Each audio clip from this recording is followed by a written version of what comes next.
Oke, pada saat kita makan, itu biasanya kita mengkonsumsi makanan itu lebih dari 1 makromolekul, seperti, ada yang terdiri dari karbohidrat, kemudian ada yang terdiri dari protein, ada juga yang terdiri dari lemak, atau lipid. Nah, pada kali ini kita akan fokus untuk membahas bagaimana proses pemecahan, molekul lipid, kemudian juga, bagaimana dia ditransport, kemudian bagaimana dia, diserap, kemudian bagaimana dia dibawa di dalam, tubuh, dan kemudian bagaimana dia disimpan. Ketika kita makan itu kita kunyah, tidak lama setelah itu biasanya kita, akan menelannya. Nah, setelah makanan kita telan, maka makanan itu akan masuk ke dalam eksofagus. Jadi nanti setelah dari eksofagus, maka nanti makanan itu akan diteruskan masuk ke dalam lambung. Kemudian dari lambung, makanan itu akan diteruskan ke dalam usus halus. Nah, nanti di dalam usus halus ini, makanan, akan diserap sebagian. Nah, bagi makanan yang tidak diserap, maka akan alirkan atau dipindahkan ke dalam kolon. Nah, nanti di kolon inilah nanti makanan-makanan itu kemudian dibuang melalui feses kita. Oke. Pada pencernaan lipid ini, ada beberapa enzim yang penting untuk kita bahas. Yang pertama itu enzim yang dikeluarkan dari mulut. Nah, enzim ini kita sebut dengan lingual lipase.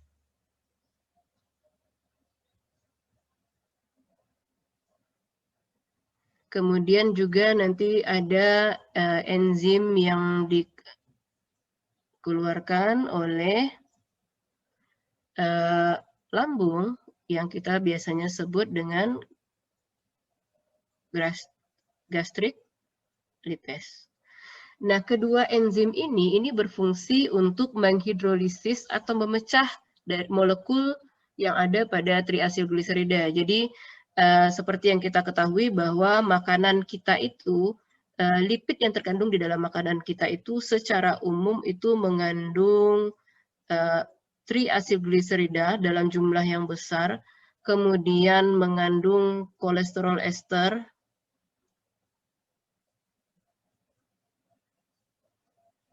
kemudian juga mengandung fosfolipid. Nah, ide utamanya sebetulnya daripada proses pencernaan ini adalah triasilgliserol, kemudian kolesterol ester, kemudian fosfolipid ini harus dipecah karena ini merupakan kita sebutnya sebagai polimer. Nanti polimer ini harus kita pecah menjadi monomernya yang sering kita sebut dengan katabolisme atau hidrolisis.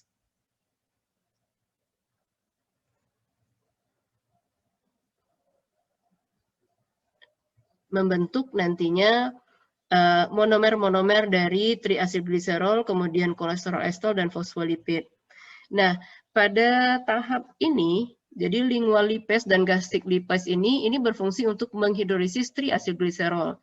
Nah, seperti yang sudah pernah kita bahas juga pada sebelum-sebelumnya, nah triasilgliserol itu memiliki rumus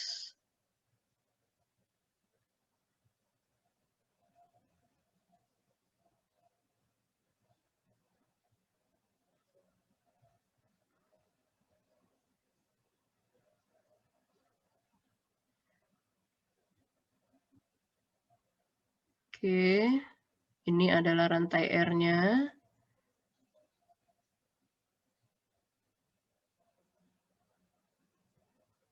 Nah, lipase ini atau lipase ini berfungsi untuk memecah, jadi lipase yang dari gastrik dan juga dari lingual ini berfungsi untuk memecah ikatan yang ada pada triasilgliserol itu.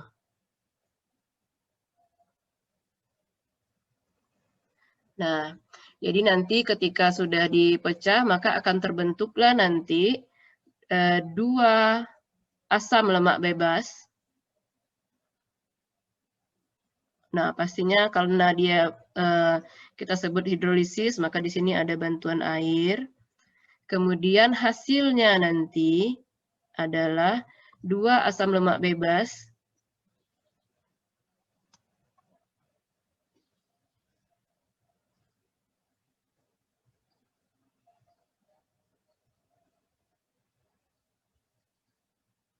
asam lemak bebas yang pertama, kemudian juga yang kedua, kemudian juga nanti kita menghasilkan monoasil gliserol.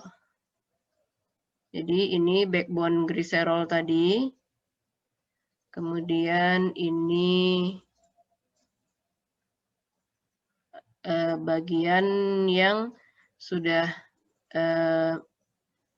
lepas asam lemaknya, kemudian ini adalah bagian yang masih belum lepas.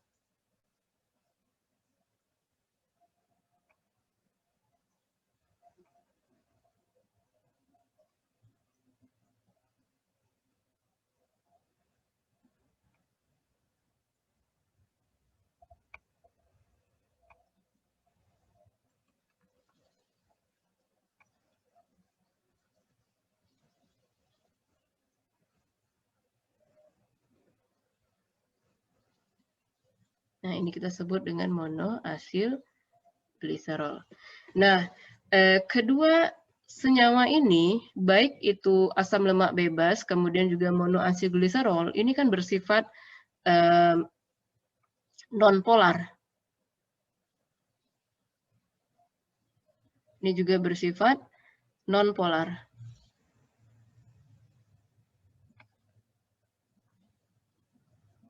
Ini bersifat non-polar, kemudian ini juga bersifat non-polar. Kemudian kita ketahui juga kita punya kolesterol ester.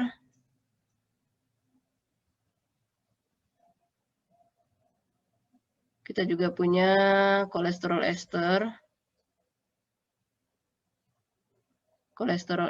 dan juga kita punya fosfolipid. Jadi asam lemak bebas, kemudian monoasil gliserol, kemudian kolesterol ester, kemudian juga fosfolipid. Kemudian lingual lipase ini, kemudian gastric lipase ini sebetulnya kerjanya itu tidak efektif dalam artian tidak semua triacylglycerol itu dapat terhidrolisis oleh kedua jenis enzim ini. Nah, makanya nanti di dalam usus halus ini masih akan terdapat sebagian dari triacylglycerol. Nah, kita ketahui bahwa senyawa 1, 2, 3, 4, 5, karena seperti yang kita sebut sebelumnya itu adalah mereka adalah senyawa-senyawa nonpolar.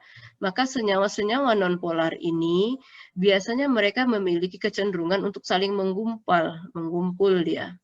Karena apa? Karena cairan di dalam lumen ini kan adalah berupa air yang bersifat polar, sehingga nantinya itu akan kesulitan buat kolesterol ester, fosfolipid, kemudian triacylglycerol, asam lemak bebas, dan monoasil gliserol untuk dapat bergabung sebetulnya dengan si air atau cairan yang ada di dalam lumen ini. Lalu bagaimana caranya mereka agar bisa nantinya berinteraksi atau terlarut atau solup di dalam cairan lumen ini. Nah, disinilah fungsi dari empedu. Jadi, nah ini ada satu lagi yang dihasilkan dari satu organ lagi yang dapat menghasilkan sesuatu. Jadi pankreas ini dapat menghasilkan empedu, cairan empedu. Kemudian pankreas ini juga dapat mengeluarkan fosfolipid. Kemudian dia juga mengeluarkan fosfolipase. Fosfolipase A2, kemudian ini adalah fosfolipidnya dalam bentuk lecitin. Kemudian dia juga dapat mengeluarkan kolesterol lipase.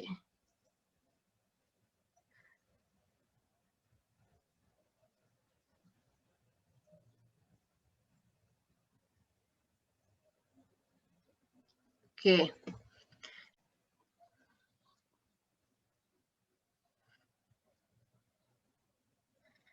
Oke, Nah, di sini kita bisa lihat ada dia, di sini ada garam empedu.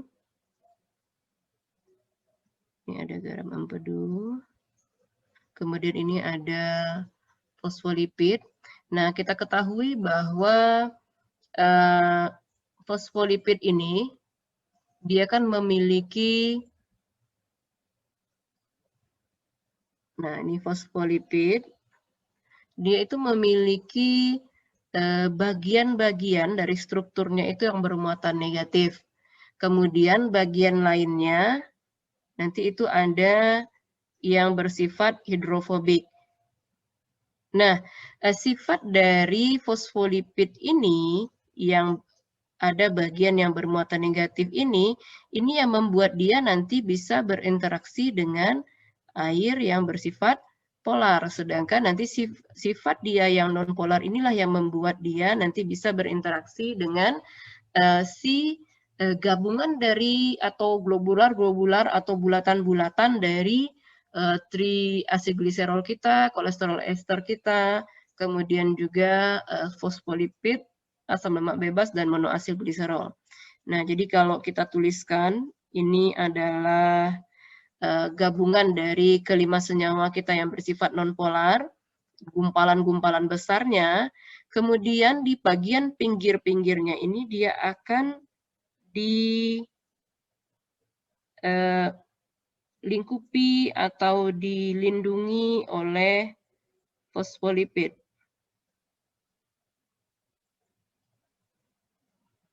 Nah, ini adalah yang bagian nonpolarnya.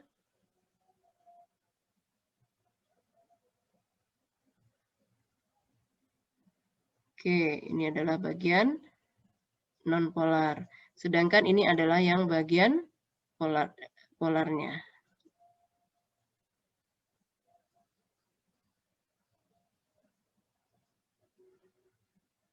Nah, dengan bentuknya yang seperti ini, nah akhirnya bulatan-bulatan atau globular-globular yang terbentuk di dalam usus itu membuat dia menjadi larut dan masuk ke dalam usus halus. Jadi nanti dia akan pecah-pecah, nanti menjadi bulatan-bulatan yang menjadi jauh lebih kecil.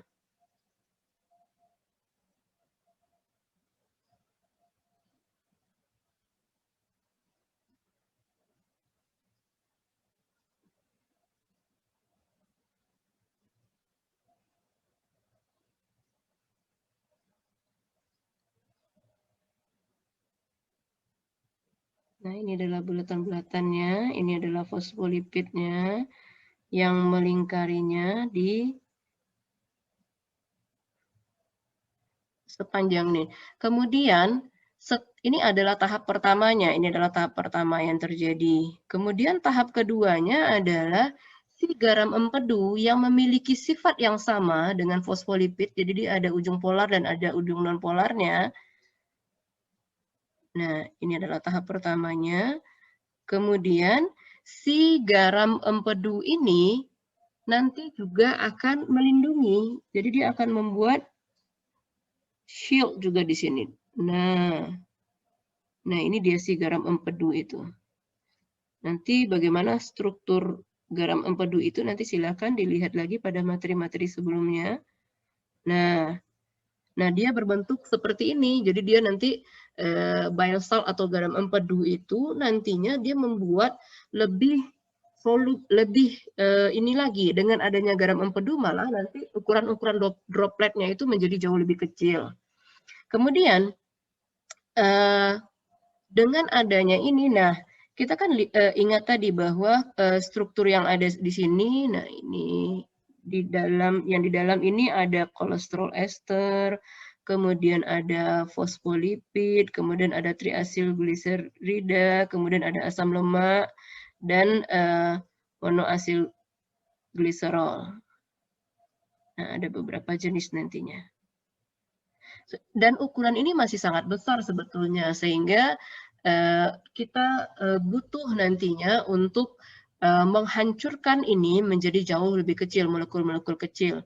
Nah, setelah itu pada tahap ketiga, maka nanti akan akan menempel pada permukaan balsam atau garam empedu ini akan menempel nanti sesuatu yang kita sebut sebagai kolipase atau pembantu lipase. Jadi yang sebelum lipase itu sendiri nanti akan ada kolipase. Nah, kemudian dengan adanya kolipase ini membuat pankreatik enzim, jadi enzim yang dikeluarkan oleh pankreas ini dapat berfungsi. Siapa dia enzimnya? Nah, salah satunya adalah fosfolipase A2 ini. Nah, nanti si enzim ini dia akan berikatan dengan kolipase ini.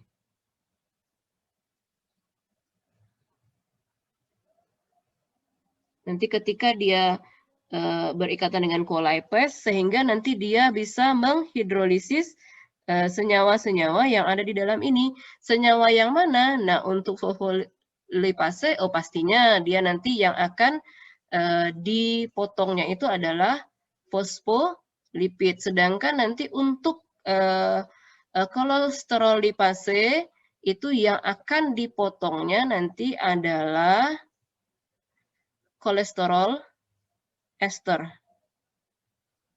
Nah, di sini bisa kita coba lihat reaksinya. Jadi untuk ini adalah struktur dari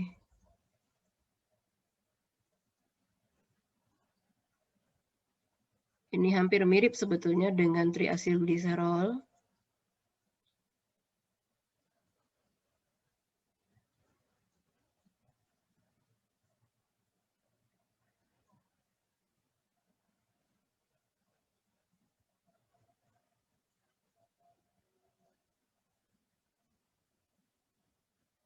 Nah, di sini ada fosfat di sini.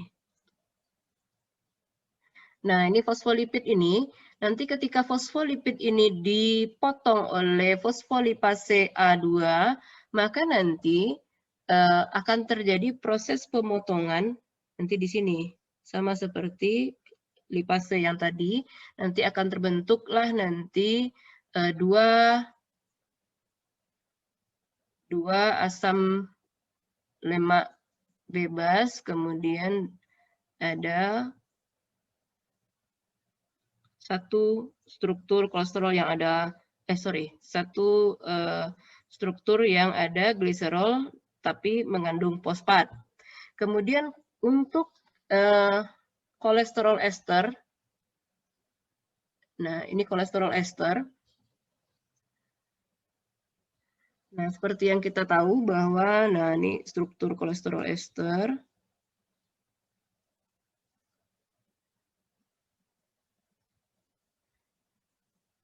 Ini adalah backbone dari kolesterol.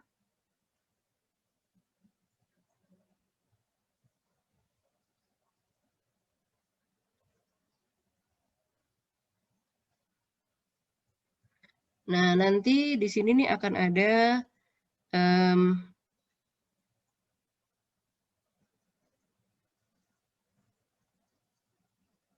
nah, seperti ini asam lemak bebasnya. Nah, nanti kolesterol ester ini, si kolesterol ester ini nanti akan dipotong oleh kolesterol lipase hidrolase. Jadi dia akan dipotong pada posisi ini.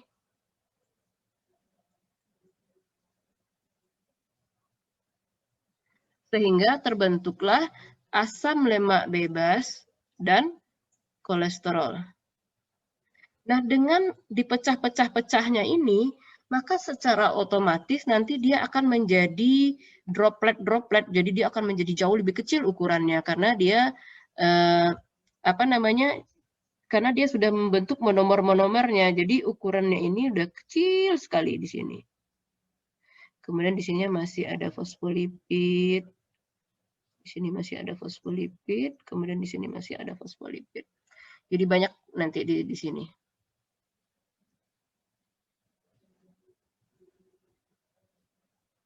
Hanya saja nanti senyawa yang di dalamnya sudah dalam bentuk monomer-monomer, kemudian ukurannya jauh lebih kecil dibandingkan yang sebelumnya. Nah, strukturnya ini masih sama. Ada fosfolipid, kemudian juga ada garam empedu.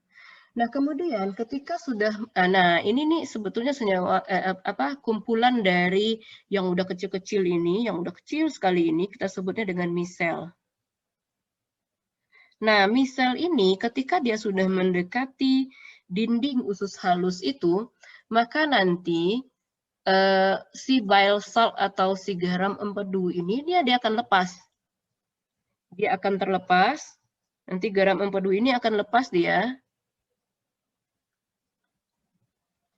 Kemudian garam empedu ini ketika dia lepas, maka dia akan kembali ke liver.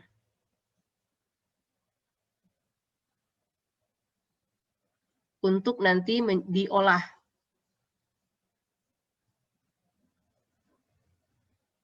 Oke. Nah, kemudian apa yang terjadi? Nah, di sini kita berikan hijau-hijaunya. Ini menunjukkan bahwa ada asam lemak bebas, kemudian ada kolesterol, ada gliserol, dan lain sebagainya. Ini yang senyawa polar. Nah, ternyata pada saat, oh maaf, sebelum ini masuk ke dalam dinding ini, ternyata pada saat misel ini mendekati dinding usus halus, ternyata ada beberapa senyawa lagi yang ingin masuk ke dalam misel ini. Siapa dia? Yaitu adalah vitamin A, vitamin D, vitamin E, vitamin K. Kenapa? Karena dia adalah senyawa yang larut di dalam lipid atau senyawa-senyawa yang bersifat nonpolar, sehingga dia nanti bergabung di dalam misel-misel ini. Oke, nah nanti ketika si garam empedu itu dilepas dan kembali ke dalam liver untuk diolah, maka nanti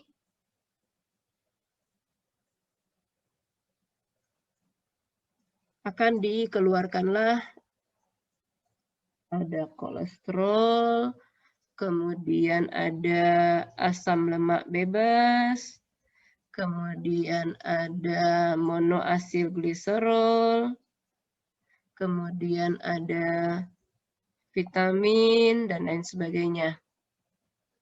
Nah, di sini kita bisa melihat bahwa di dalam ini nanti dia akan melalui beberapa proses kembali. Nah, di dalam sel,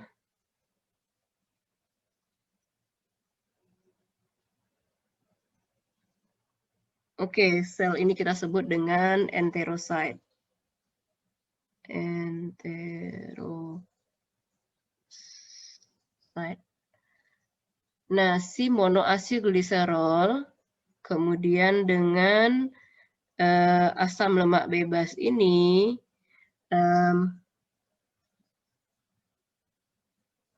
di dalam smooth, nah ini kita sebutnya smooth reticulum endoplasma. Di dalam smooth RE ini, reticulum endoplasma ini, dia akan digabung kembali membentuk triacylglycerol. Nah, ini dia. Dia akan digabung membentuk triacylglycerol. Kemudian sebagian nanti kolesterol juga akan bergabung menjadi kolesterol ester. Dan sebagian lagi masih dalam bentuk kolesterol. Nah, nanti di sini akan ada kolesterol ester. Kemudian kita masih punya kolesterol, kemudian vitamin. Nah, kemudian senyawa-senyawa ini yang sudah sudah di build up kembali, ini akan masuk ke dalam kita sebutnya row retikulum endoplasmik. Jadi dia akan masuk ke dalam retikulum endoplasmik ini. Nanti di dalam retikulum endoplasmik ini, senyawa ini kan dia akan membentuk bulatan kembali.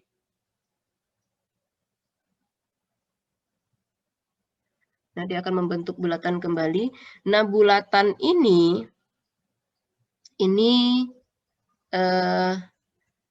ada kolesterol, seperti tadi ada triacylglycerol, ada vitamin, ada dan lain sebagainya nanti di sini. Nah, ini nantinya digabung dengan satu protein. Nah, di sini. Ini ada protein.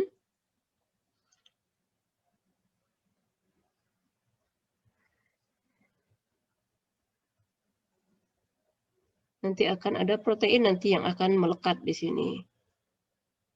Nah, jadi penggabungan protein ini dengan gabungan dari senyawa lipid kita ini terjadinya setelah dia melewati retikulum endoplasma ini. Nah, siapa protein ini? Protein ini kita sebut sebagai apolipoprotein B48.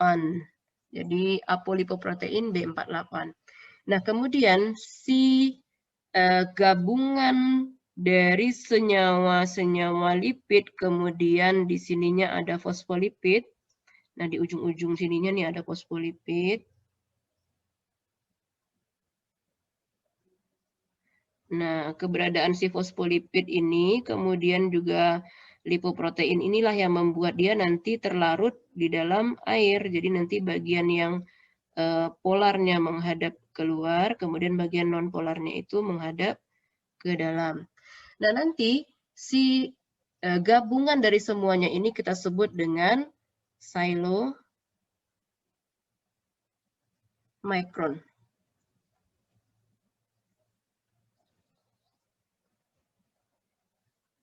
Kita sebut dengan silomicron.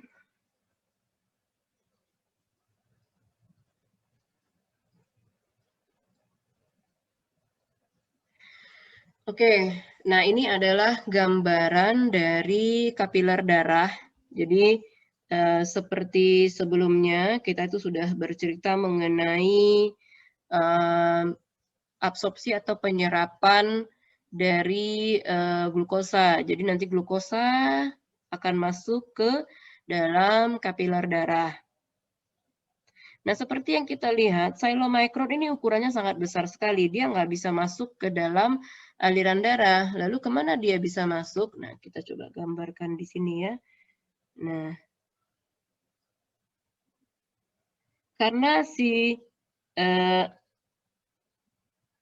karena ukuran dari pori-pori dari kapiler darah ini sangat kecil, sehingga yang membuat silomicron ini tidak bisa masuk ke dalam aliran darah. Jadi nanti si silomicron ini akan masuknya ke jalur yang berbeda. Jadi dia masuk itu ke dalam lakteal namanya. Jadi lakteal ini merupakan kapiler dari sistem limpatik. Jadi dia akan masuk ke sini. Nanti dia akan masuk ke dalam sistem limpatik. Nanti di dalam dari laktil ini nanti dia akan masuk ke lymphatic vessel, kemudian dari lymphatic vessel nanti dia akan masuk ke lymphatic trunk, kemudian lymphatic trunk nanti masuk ke dalam lymphatic duct, kemudian nanti di lymphatic duct di daerah torak itu nanti akan bertemu dia dengan aliran darah, maka disitulah nantinya lipid kita ini nanti masuk ke dalam aliran darah.